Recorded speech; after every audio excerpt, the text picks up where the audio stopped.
Folks, welcome into Talking Soccer. I am your host, Justin Horniker. On today's episode, we are going to talk about all things MLS SuperDraft that happened this past week, some of the big storylines, coaching changes that kind of came into play before and in the aftermath of the MLS offseason hitting full swing. And then at the end of the episode, you're going to see some footage from me outside of Energizer Park after this week's press conference between Corey Ray and Yolanda May as they talked about their initial plans for St. Louis City SC in their partnership. Let's move our focus to the Super Draft, and should it exist in the first place? I've been a little bit of anti-draft radicalized following the NWSL's implementation, getting rid of their draft, and just seeing how player movement from the college ranks to the NWSL has worked. And if the NWSL can do it as a league that needs, I don't say needs, but a league that kind of feeds off of NCAA players, just the caliber of player, women's soccer in the NCAA, in the NWSL compared globally, right? The top NCAA players in college soccer are some of the best players in the world, honestly. If you think of players that have come out of college and instantly made huge impacts in the NCAA or in the NWSL, on their national teams. If you think of like Bunny Shaw, the year that she went to England, if you think about kind of Croy Bethune in her freshman year, these freshmen every year that come out, I think of Lily Real in Gotham this year. Like every year there's a rookie player who comes out from the NCAA who is among the best players in the league. That is not necessarily the case in the MLS. It's a bigger jump. And if you think about the global pool of players, NCAA college soccer, because of academy systems and just how the game on the men's side and the women's side is situated, women's game, especially in the US, isn't pulling from their own academies as often. I think that changes with the new NWSL academy system and with NWSL 2 and just with the changing landscape. But on the men's side, if you think about it, the best American players are historically have either jumped ship to Europe when they turn 16, or if they had a visa that could go earlier, or when they're 18, or they're in MLS academies. They're getting, if you think of Kevin Sullivan, right? In an MLS academy, playing MLS soccer at 16, going to make the move to Europe when he turns 19. That player would be a freshman in college soccer, tearing out the league, being drafted, what have you. Like, in my mind, the need for the MLS SuperDraft is becoming less and less as the years go on. And there are a couple things this year that I think reinforce that idea that we, at the very least, need to rethink our processes here. First, Grand Canyon University's freshman attacker, Mac Herman Award finalist this year, Junior Juve.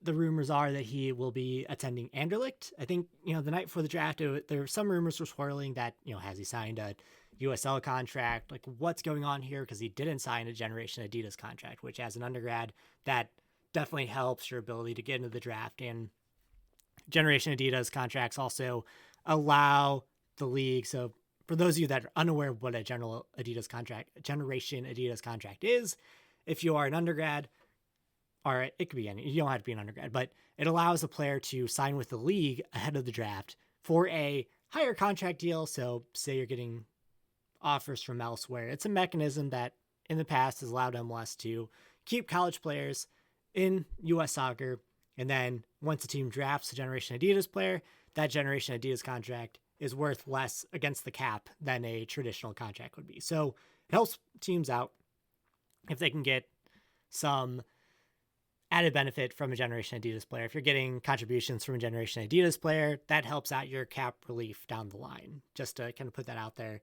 Obviously, everything with MLS is a convoluted rule. That is what we're going to talk about here today. But Juve is going to sign with Anderlecht, so he will not be staying in the U.S. He's a Senegalese attacker, so he would have taken up an international slot. But if you think of a player playing in Phoenix as an attacker, scored 16 goals in college soccer this year, just an incredible talent. Above and beyond, he would have been the most talented player in the draft as the number one pick. But if your options are signing for DC United, going and playing in DC with the state of that franchise right now, or going in Europe, playing for a Belgian giant like Anderlecht, maybe working your way into the team, maybe being a squad player, but nonetheless, you're going to be playing in Europe also, whether that's the Conference League or the Europa League or even the Champions League. The pool there, you can say, is much higher. But imagine a world where the draft doesn't exist and say LAFC or San Diego. San Diego could really use a young, promising attacker that is dynamic in the way the Juve is, or even like an Austin FC that can spend the money, that have spent the money, that are, not shy to bringing in young players, could go and fill an area, or FC Dallas, I guess, would be the comparable of an area of need, a team with an area of need. Could go grab this player. They could be a contributor as early as next season, whether that's off the bench or in the starting lineup. And then now MLS has the opportunity to transfer that player on, and the clubs also make more money from it. But instead, Juve looks at everything going on, and that's without knowing all the offers on the table. Maybe the offer from Anderlecht is just so far and beyond what any MLS club would even think about offering him to make it worthwhile. But now he is out of U.S. soccer. What are his ties to U.S. soccer outside of high school soccer and playing for Grand Canyon University? And, you lose a potential big opportunity here to keep a promising player, a good, talented young player in the system to then reinforce MLS and potentially make a transfer fee down the line as you build that pipeline of players from MLS to Europe. But they miss out on that opportunity. I mean, it's good that the global market exists, right? Because it does put some pressure on MLS to change their ways in this instance. But for now, that is missing a big opportunity. And Juve was like very explosive player in college, and that doesn't always translate, and that might not translate. But if you think of like players that have come out of college and made big names to themselves, transferred on, done big things in Europe, like Moise Bombito in Colorado is a big example of this. Center back, picked up in the draft, played a very good season in MLS, is then transferred on, and like the Rapids haven't really been able to replace that output since then.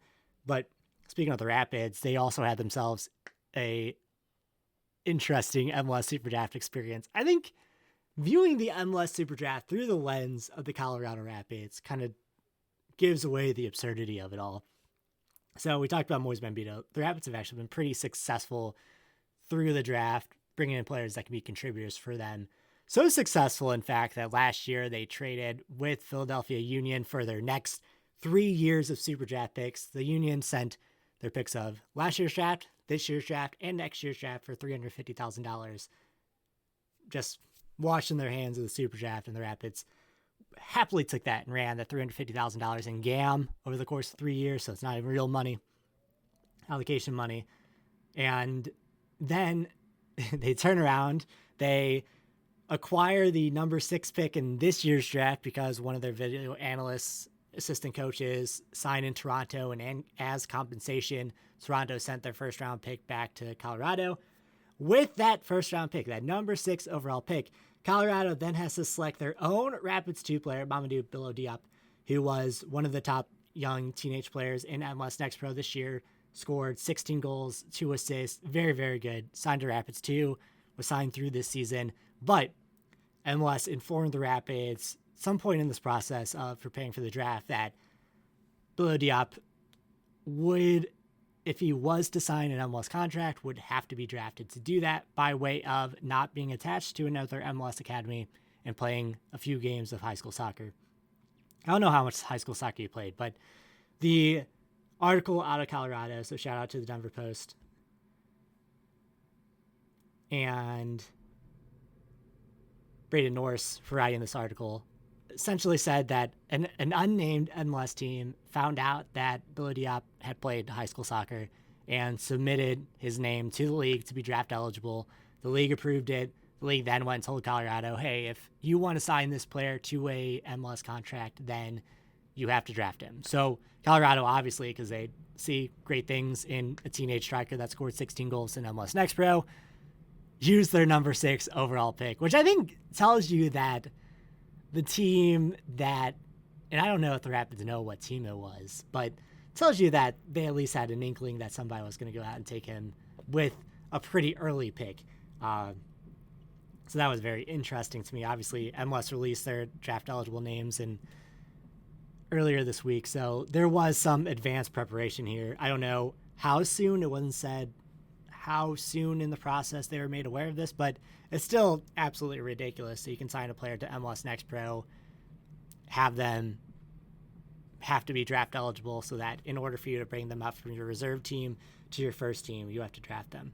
That is a pretty big case for maybe not getting rid of the draft, but at least completely rethinking how we do the draft, how we make players eligible. I think there's been a bunch of instances over the past couple of years where teams having to draft their own academy players because they've played high school soccer. It's just a whole goddamn mess. And I don't know. I think for me, we could do without the draft. The NWSL has proven pretty highly that without the draft, player movement still happens. And I know that prevailing thought is that if there isn't a draft, every player will just go to LA, New York, Miami. But NWSL proves that wrong, because if you look at the best teams at grabbing collegiate signings over the past couple of years, KC has been very good. Obviously, Gotham have been very good. But Racing Louisville this past season got a lot of production out of collegiate signings. And when you're talking about leagues, there are only so many spots to go around. There's so much global talent out there that players are going to go to places that they can get playtime. There's so many different motivations for where players sign. Maybe it's to be closer to home. Maybe it is money. Maybe it's playing time. Maybe it's the ability to play with under a certain manager. Like, the appeal is not just market size. This comes up a lot in hockey when they talk about getting rid of the draft. There's this fear that every player will just go to Toronto, but in MLS, the fear is that players will go to LA, that players will go to New York, the players will go to your traditional powerhouse of MLS. But in a league with so much parity and with so many different styles, so many different environments, you should not be worried about whether players that you draft, especially in a league where the draft doesn't necessarily guarantee that a player is going to be successful. Each draft has about 6 or 7 players that make big impacts the following year. Obviously, there are more players that come into the system that can make impacts down the line. In St. Louis, Brendan McSorley is a good example of this, but also in St. Louis, not many players outside of Brendan McSorley have been impactful. There are 2 players, Brendan McSorley, Jose Kojima, and Kojima they lost in the expansion draft because Luis Pfannenstiel left him unprotected last year. So let's move on into St. Louis's draft, and then I want to talk about some of the, actually no, scratch that. We'll talk about St. Louis's draft later when we go into the St. Louis section of this video. But for now, let's talk about some of the other big things that have happened this month. Michael Bradley unveiled in New Jersey. I want to talk about a couple of coaching signings, Mark Dos Santos and Michael Bradley, because I think one is a growing trend in MLS right now, which is teams are getting younger. If you look at Yohan DeMay in St. Louis, again, a young coach that was a highly thought of assistant manager that was going to get a head coaching job somewhere, lands in St. Louis. I think same for Michael Bradley, even though Michael Bradley doesn't have the tenure of being on coaching staffs, right? If you think of Michael Bradley, retired 3 seasons ago, he hasn't been in the coaching game for long, but as the son of one of the U.S.'s most prolific managers, as someone who has been a captain on his teams, as someone who's kind of long been thought of as a guy that was going to get into coaching after he retired last year. So he starts off his assistant coaching career under his dad, and takes that job when everything kind of peters out, goes as a guest manager in Canada, then takes up the job with Red Bulls 2 last season, wins an MLS Next Pro title, and then Red Bulls missing the playoffs, ending their playoff streak. I think it was kind of an open secret that Michael Bradley was being groomed to be the next Red Bulls manager. It's obviously a risk. Someone that doesn't have a lot of first team managerial experience, doesn't have any top flight managerial experience, but there's reason to believe that former players, I think it's been proven globally that former players can come in and be pretty good managers straight away. Obviously, for every Vincent Kompany you have a Olaf Melberg where things just go disastrous. But I think Michael Bradley's temperament, the fact that he comes from a family of coaches, that he comes from obviously someone that knows the New Jersey area very well, considering he got to start with the Metro Stars, someone that knows what Red Bull is trying to do, having managed Red Bull 2 last year. There's a lot of reasons to maybe be cautiously optimistic about this process, but again, it's not a slam dunk. You don't know what's going to bring, and you don't even know if, I think Michael Bradley is coming in, he's going to evolve the Red Bull style a little bit. I don't think of Michael Bradley as a Red Bull player. I don't think of Michael Bradley as having that Red Bull pedigree. If you look at Bob Bradley's LAFC teams, like Bob Bradley's Toronto FC teams, there's reason to believe that he's going to be more possession oriented than what you would think of as your energy drink soccer and what like Bradley Carnell does in Philadelphia. Red Bull fans are about to find out if this is going to go well or disastrous, but also there hasn't been a ton of, like, you make that MLS Cup final last year, but it's kind of against all odds on a team that is maybe on the downturn from where it's been in the past.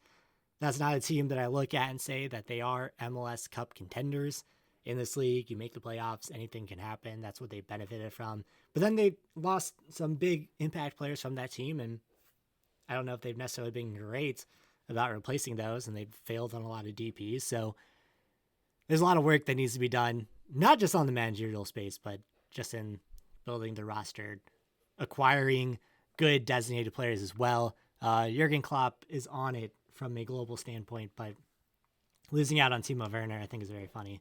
Also, that had classic Red Bull, just not efficient designated player written all over it. I'm not very high on the Red Bulls. Maybe I'll be wrong. I'm probably going to be wrong. Okay, next up, NLAFC, Marc Dos Santos is named the manager. This one is another one that's, I think there's a lot of unknowns in this offseason when you look at the opening in Columbus with DeMay being unavailable, with Nancy leaving for Celtic, and maybe he just comes back. But there's a lot of unknowns of what will happen in these coaching searches. If you think of a lot of the veteran MLS managers, those guys are either with the team right now or have flamed out so spectacularly in recent memory that they probably aren't going to be rehired elsewhere unless something terrible happens. I look at Marc Dos Santos and I thought that maybe that terrible flaming out would just make him miss out on this LAFC job. But Marcos Dos Santos' coaching journey, obviously he makes a name for himself in the lower levels of U.S. soccer. He is brought on as an assistant originally with LAFC. He's hired in Vancouver. Because of that work, Vancouver goes terribly. He 1 point per match, it was his final tally. It does not go well. Axel Schuster moves on. Marc Dos Santos, following a loss to Pacific FC in the preliminary rounds of the Canadian Championships, is fired. He returns to LAFC to be an assistant manager. They win the double Supporters Shield, the MLS Cup in 2022, US Open Cup last season. And then when Steve Cherundolo announces that he's going to be done at the end of the season, I think there was more of a need of continuity with where this team is at. You know, you bring in Heung-min Son to play across from Denny Bouanga. After he arrives, like, LAFC were a powerhouse last year after Son gets there. And you can see why they would want consistency. You can see why they would want to not move away from what's been working over the past 3 months of the season. I would then assume that Marc Dos Santos probably doesn't change much from how Steve Cherundolo played, maybe to the dismay of LAFC fans. But I think there's a world where if you look at Vancouver, maybe some mistakes were made, maybe you learned from those. A much different roster from where Vancouver is right now. I maybe don't put as much stock on Dos Santos being a failure in LA as well, just pointing to Vancouver. I think plenty of coaches fail in their first stint. They learn along the way and become great coaches in their second stint. So that is the hope for Marc Dos Santos in LA. Who knows if that's what happens? I think you are taking a risk of especially for a team with LA, that is, LAFC are one of the most ambitious teams in the league. They have invested so much in this roster, and especially, when you look at how much they paid to bring Son in, when you look at Denny Bouanga, when you look at Hugo Lloris, when you look at how ambitious they've been, to then have that all riding on Marc Dos Santos is interesting, I think. But maybe speaks to either them seeing something that I don't, or thinking that they are smarter than they are. Definitely not a slam dunk. Leaving room for error. I think you can look at all these signings, these coaching signings so far, and you can see the good, but there's a flip side where every one of these coaching hires goes terribly, and you can then after the fact point to, well, yeah, because he was terrible at his last job, or yeah, because he didn't have head coaching experience before this. But maybe everyone around the league is right that these people were next up, that they've learned a lot on the job, and all three of these hires are slam dunks. So we will see. Next up on the docket, Dane St. Clair, the defending MLS goalkeeper of the year, is offered a big raise in Minnesota that would have made him a top 5 paid goalkeeper in the league. And he turns it down to go to Miami, of all places. So huge heel turn for Dane St. Clair in Minnesota. Another round of angst for Minnesota sports fans, as if they don't have enough already.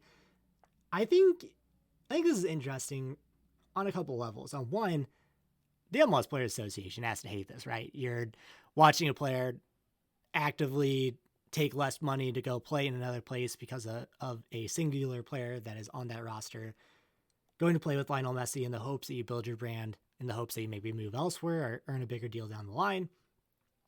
And I think that this maybe points to the fact that there is a growing list of haves and have-nots in MLS based on ambition. So you can look at Minnesota and you can say, like, where are their big name signings? Like, where are they taking these huge swings? Like, Dane St. Clair would have been an institution in Minnesota. He turns that to go to Miami because he wants to win a title and he wants to play with Lionel Messi. That appeal for Miami, I think, leaves after Lionel Messi retires, but the fact that they are willing to be ambitious doesn't. You see players going to LA, you see players going to teams that, you know, if you think of teams wanting to sign to play with Will Fernandes, like, there are all these different factors that attract players to certain markets where they maybe take less money on the table to go play there. I don't like it as someone who wants to see players make, you know, the most that they can from these owners. As someone who doesn't believe the salary cap should exist, I would rather players take the larger offer, knowing that player careers are so short, knowing that, like, man, what are we doing here? The rumor is that it's a $200,000 pay cut, that, you know, you're taking a deal that would have been over $1 million to be in Minnesota, again, make you one of the top paid goalkeepers in the league, and now you're going to a team that has to be really careful with how they manage the cap. So you have to take less money so that you could fit into this roster of Lionel Messi and friends, of a team that I think next year is potentially better than they were this year, just because of that they have to get younger and they have to navigate that. But again,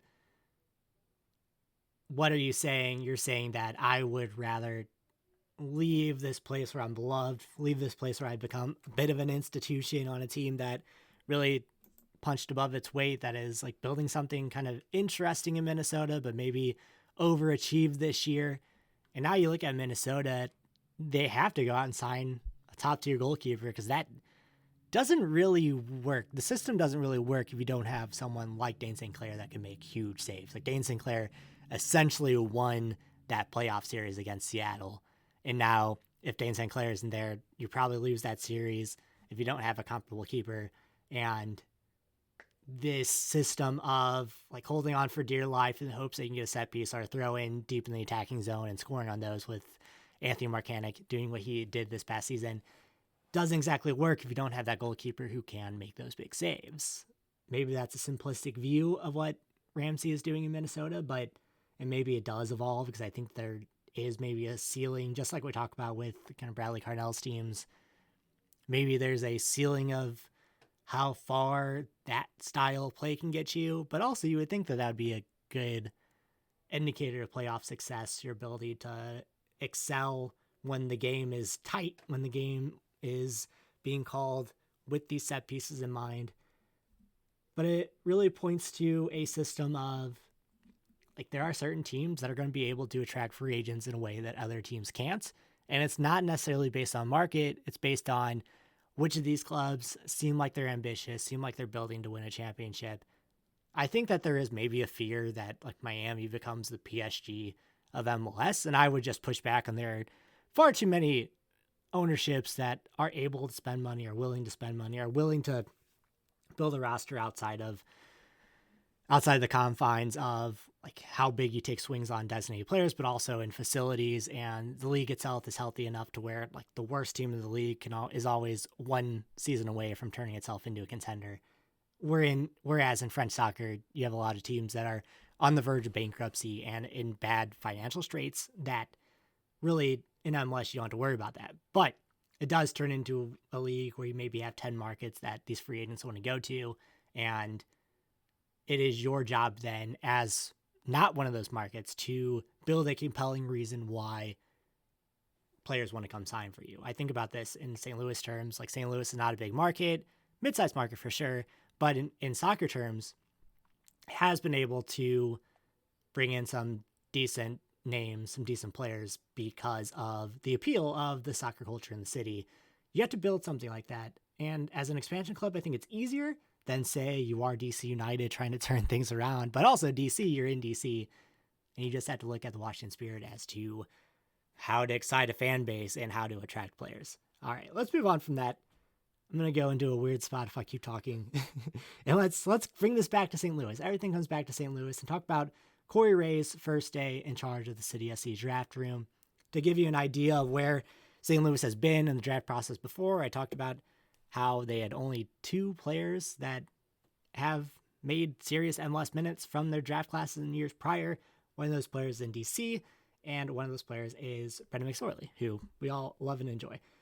But Corey Ray, his entire thing was that he was a smart soccer mind. He was going to rely on analytics and drafting, developing players, using all of MLS's mechanisms to build out a team that right now needs to be better around the margins. They need to get more out of their supplemental roster, need to get more minutes out of their younger players. And quite frankly, in the first 3 years, it hasn't been something they've been great at. You've had the first year, Miggy Perez, but then he goes on loan to Birmingham, spends all last year in MLS Next Pro. You have Mackay Joyner, but Mackay Joyner had to kind of become undeniable to get his way into the lineup, and it didn't happen until his former academy manager was also the first team manager. So Corey Ray in his press conference talked a lot about alignment, and I talked about this when we hit to the reflection on the Energizer Park steps. I'll talk about that a little bit more in depth, but that alignment comes from also a clear, concise draft strategy of these are our needs.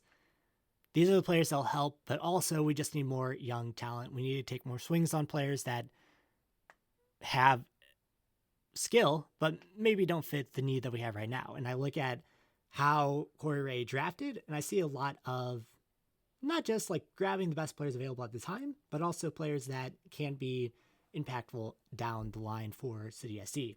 If you look at how this draft played out, St. Louis had the number 7 draft. They don't have their 3rd round pick because that went to Minnesota and the Devin Pidelford loan last year. We don't need to go into that. But they also make a trade later in the draft to trade back into the 2nd round for another midfielder that Corey Ray felt great about. So let's talk about how St. Louis drafted. I'm going to be relying a little bit on American Soccer Analysis data here. Some really good college soccer data here from Y-Scout that they pulled and were able to put together how players ranked throughout college soccer and what their comparables are in the top 5 leagues across the world. So with the number 7 overall pick, St. Louis City SC selects Zach Lillington out of UC Davis. Lillington, bizarrely, is listed as a defender on UC Davis' site in MLS and St. Louis. So everyone lists him as a defender, but he's really more of an 8. He played as an attacking midfielder, as a striker at times last season, kind of played all over the pitch, as a holding midfielder, as the 6, along the back line. He played everywhere. So there is some good here that he's positionally flexible, can play just about everywhere on the field, but is kind of seen as an 8, maybe a 6, but more of a ball progressing midfield. If you look at his stats, I'll hopefully put him on the screen here. Very good at progressing the ball last year, very good at creating chances, very good at finishing his chances when he had them, and good as a proactive defensive piece, but not as great as, say, like a pure defensive midfielder. So if you look at what St. Louis have needed, definitely they need a lockdown defensive piece along the back line, maybe as a 6, but they also need a player that can slot in alongside Edouard Ludvin and take up some of that linkage from the back line to the attack and just be able to take up some of that slack from him. And when Edu Ludvin is not in the lineup, able to slot in and do a lot of that same work. St. Louis were bad when Edu Ludvin was not available last year. They relied a lot on Alfredo Morales, who definitely raised the floor. Like I like Alfredo Morales as a player, but he's aging. He doesn't have the same upside that he once had, and was good for what he was able to do, but was not able to influence the game in the way that Edouard Leuven does every time he's on the field. There's a while that they did not have a win when Edouard Leuven did not suit up for this team. So they need a player that can not just play beside him, but can also step in for him at times. And Zach Lillington has some of that profile. Again, good at progressing the ball, good in 1v1s, good in chance creation. And when you look at American Soccer Analysis, so this is just one outlet using Y-Scout data. So this is not necessarily the Bible, and not all college soccer players translate to MLS, but they had him overall as the 10th best player in college soccer last year, the second best midfielder. If you look at all of the data of players selected before him, was probably the best player selected at the time. So Corey Ray picks the best player available that also kind of happens to fit a need, but maybe not perfectly. And I like this pick a lot.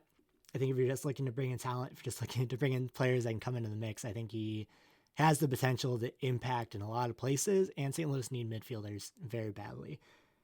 I then look at the second pick, which this one is, again, picking the best player available, but maybe not a player that slots directly into what the need is right now, which is picking goalkeeper Andrew Samuels from Princeton. Samuels was the best shot stopper in college soccer last year. He was the third keeper selected in this draft.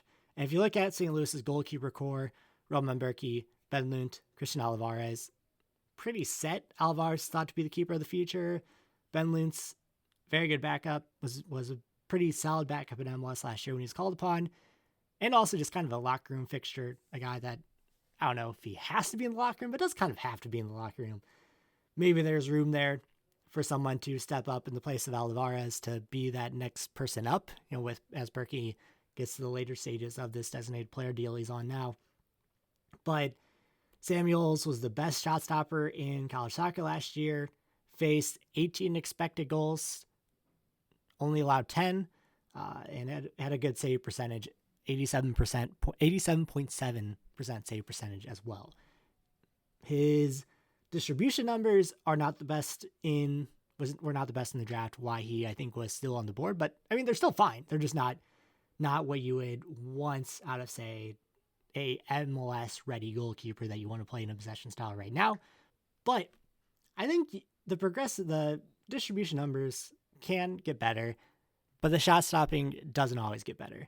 And maybe that can be backwards with some players, but there's a area of development here. And if you feel like you can develop a keeper into someone who can be more comfortable with the ball at his feet, or maybe you look at the way that Princeton played and you say, well, those distribution numbers were really biased by the way that they were trying to move the ball, because that is also possible.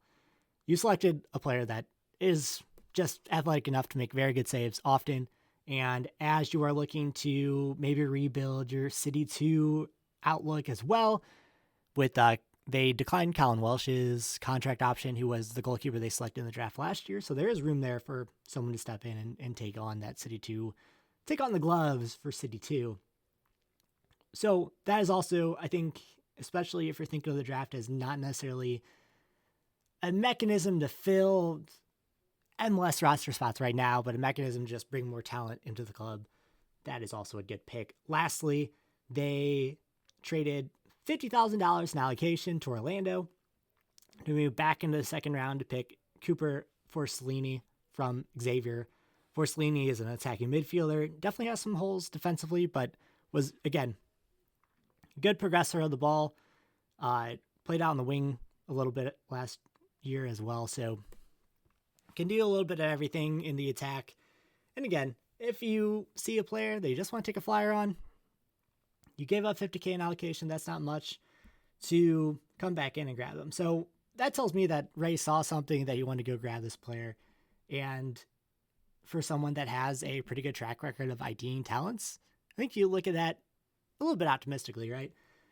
Of what is done. Obviously, time will tell if those picks wind up good in MLS or not, or if they have any impact at all. But for now, for a team that kind of cleared out its cupboard of veteran City 2 players with their end of season decisions, bringing in more talent that you can evaluate and see if they have a future in MLS, or if you can move him on elsewhere or so what and so have you. There's a lot of academy players coming through the ranks too that need City 2 minutes, and I think there'll be a couple homegrown signings this year that help fill out those holes that maybe even see MLS minutes towards the end of the year. So we'll see. Eddie Niles is a player that won the U15 MLS Next MVP last year. That whole U16 group has been very successful up and down the ranks. So a lot to think about. All right, so from here, I'm going to throw to when I gave some reflections on the steps of Energizer Park following the press conference unveiling Yoann Damet. Corey Ray gave some thoughts as well that I thought were very insightful. So, folks, take it away. All right, folks, you're going to hear some noise behind me because I wanted to start this podcast off here at Energizer Park. I'm at the steps in front of the southeast gate, and just want to talk about the press conference between Corey Ray and Yoann Damet before we get into more stuff in the rest of this episode, or this might even be tacked on at the end. We'll see how this goes when I'm editing and what else I have to talk about. I don't know. I haven't thought about that yet. But my first impressions from this press conference, as we sat down with Yoann Damet for the first time, officially announced yesterday as I'm recording, press conference came together quickly. Damet was in St. Louis. Corey Ray is in the throes of getting things together. And let's talk about Corey Ray first, because I think he had some insights from this press conference that maybe enlightened the processes up to this point. Corey Ray, essentially, not to say that he started over the coaching search, but I asked about where the coaching search was when he was hired initially, because he, to kick things off, talked about running the process, having a bit of a short runway to really dig into all the corners that he would have wanted to dig in. But he came in with a list that he already had prepared for his next job, and just the contacts that he already had. And of course, some good prospects in those contacts, as we see with Damet, as we saw with Maxime Courtois and Wilfried Nancy's staff, that Wilfried Nancy wanted to bring Damet with him to Celtic. Things didn't materialize there. Damet had other suitors as well. So not only did Ray have to get all this together, he had to sell Damet on St. Louis, and he had to make sure that they got this hiring done before Damet was hired elsewhere. So we know that bit of the process. But what I thought was interesting is that Corey Ray essentially said that he came in, there was a list and was where they were in the process, but that he was given kind of a unilateral ability to make his own decisions, to run his own search. And I think there was a section of fan anxiety that Diego Gigliani, and some of the reporting around when Corey Ray was hired, that Diego Gigliani was going to be more hands-on with the sporting department. I think what we're seeing is that isn't necessarily the case, that Corey Ray is going to be able to make his own decisions to run his own show. And while Gigliani is definitely still involved in the more higher picture things, but he isn't going to be involved in the day-to-day operations. And I think I made that case at the time, but it's good to hear what Corey Ray has to say. And Corey Ray has been given the support that it seems like he needs anyway. You have to kind of take people at face value, at their word, until they start to show you something different. It's always been my philosophy anyway. So with the press conference, essentially reassured me was that Ray came in last month, had to act quick, obviously, to get his head coach in place, but that he's also been working on staffing the rest of the front office, the rest of the coaching staff. David Critchley is in talks with the club to come back. Hasn't been worked out yet, but Ray said that they hold Critchley in high regard. Whether that means that he's back as City 2 manager, back on the first team staff, or in some other position remains to be seen. But they have a lot of work, right? Because right now they don't have a City 2 manager if Critchley doesn't come back. John Hackworth left to go manage at Navy, and I think Corey Ray kind of mentioned the need to evolve how the process worked, how the front office worked anyway, so they might not even have a technical director in the same capacity that John Hackworth was. So these roles are evolving. They're trying to build out this front office, build out this staff, and you have kind of a abbreviated time to figure that all out. So with what we have now, we have Ray, we have Damet, and we have more of a collaborative process on how Damet's staff is filled out. And Ray talked a lot about wanting to streamline the approaches, make sure everyone is on the same page, make sure that the player pathways are on the same page. I thought that was an interesting little detail as well. He's still talking about that, talking about the need to align everyone. The word alignment came up a lot in his press conference. So that's a lot of Corey Ray talk. I think that he has a long-term vision, that in the short term, it might seem like things are moving slowly, but really in the long term, they're moving at a pretty good pace. If you think about when he was hired, it's just that he was hired late in the game as far as the need to establish all this, establish the next version of St. Louis City SC, which is not to say abandoning City SC 1.0, but it is evolving it in a way that is more sustainable. I think I've talked in videos in the past, I've talked on the newsletter in the past, but the scouting and analytic department was very small for what Corey Ray wants to build out, and more of that technical and analytical mindset, they need to work on that as well. So a lot of more work to do, but let's talk about Yoann Damet and how he sees his approach. Yoann Damet was sold on the St. Louis project, among other suitors, because of, one, he says the people that he interacted with in the process, so Corey Ray, Diego Gigliani, ownership, Carolyn Kindle, and just people around the club. Two, he was impressed by the fan experience, impressed by the fan support when Columbus was here earlier this year, and then taking a look around the stadium, taking a look around the city, just really seemed to have sold him on being excited about being in St. Louis and having the opportunity to, in his words, give them something to be excited about. A lot of talk of winning was brought up in this press conference too, which of course they're going to say that, but hasn't always been the case that coaches talk about the need to win. So that's something that fans should maybe get excited about or can at least hang their hat on. And number three, Damet mentioned facilities. I'm sitting here on the steps of the stadium, got the stadium in front of me, got the training facilities over to my left, and just having everything here. He mentioned resources, having the commitment from ownership, having the resource from ownership. If you know about Columbus and some of the pain points there, especially in the early days, and getting to this point in the club, things are a little bit different. But if you think about the money that a new MLS franchise has committed in the past decade, and getting to the point now where the facilities are established, where the stadium is established, and now you're looking at, okay, what's the next step here?